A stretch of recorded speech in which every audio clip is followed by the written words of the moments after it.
माओवादियों के सबसे कोर इलाके में सुरक्षा बलों का अब कब्जा हो गया है। यह इलाका है जहां माओवादी 30 से 35 वर्षों से अपने बटालियन को चला रहे और उन्हें ट्रेनिंग देने के साथ साथ बड़ी घटनाओं को अंजाम देने के लिए माओवादियों के बड़े लीडरों की बैठक की जाती है। और इस इलाके में माओवादी समांतर की सरकार भी चलाते थे, लेकिन अब इस लालगढ़ में सुरक्षा बलों का कब्जा हो गया है। यह इलाका बटालियन नंबर 1 के कमांडर मोस्ट वांटेड नक्सली हिडमा का है। इस इलाके में जब 16 फरवरी को सुरक्षा बल ने नया कैंप स्थापित किया और पूरे इलाके को अपने कब्जे में लेने के बाद कुछ ऐसी चीज भी सामने आई जिसे देखकर आप भी आश्चर्य करेंगे। जी हाँ, माओवादियों का एक ऐसा ही विंग जो खेती कर अपने बटालियन के लिए चावल और सब्जी की व्यवस्था करता है। और इस बात की जानकारी लगने के बाद सुरक्षा बलों ने ग्रामीणों को खेती के काम से जोड़ने की पहल की है।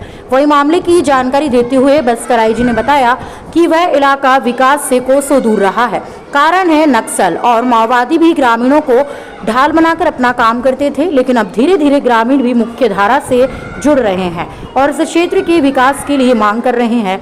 माओवादी अपने संगठन के भोजन के लिए खेती का काम भी करने की बात सामने आई है, जिसके बाद इलाके में रहने वाले ग्रामीणों की सुरक्षा की जिम्मेदारी सुरक्षा बलों के हाथ में दे दी गई है और जल्दी इलाके में शांति की बहाल होगी।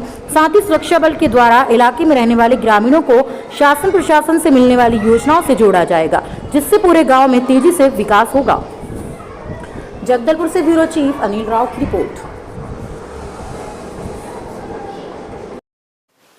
जिस क्षेत्र में अभी हाल फिलहाल में हमने कैंप स्थापित किया है, दुलेर, सालेतुंग, पूवर्ती, गुंडम, टेकलोगुड़म, इन सब इलाका जो सीपीएम माओवादी संगठन के एक हार्डकोर एक बेस एरिया माना जाता है।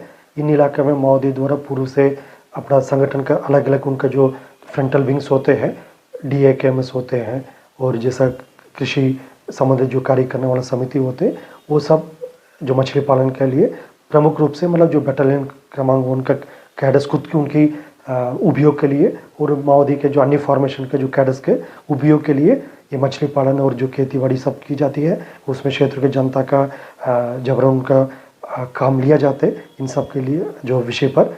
और जैसा अभी भी पूर्ति कैंप के हितग्रस्त में भी इस प्रकार का खेती को देखने मिला है। आने वाले समय में उसमें जो भी ग्रामीण का परिश्रम हुआ उसका फायदा क्षेत्र के ग्रामीण को होगा, उसी हिसाब से इसमें व्यवस्था भी की जा रही है।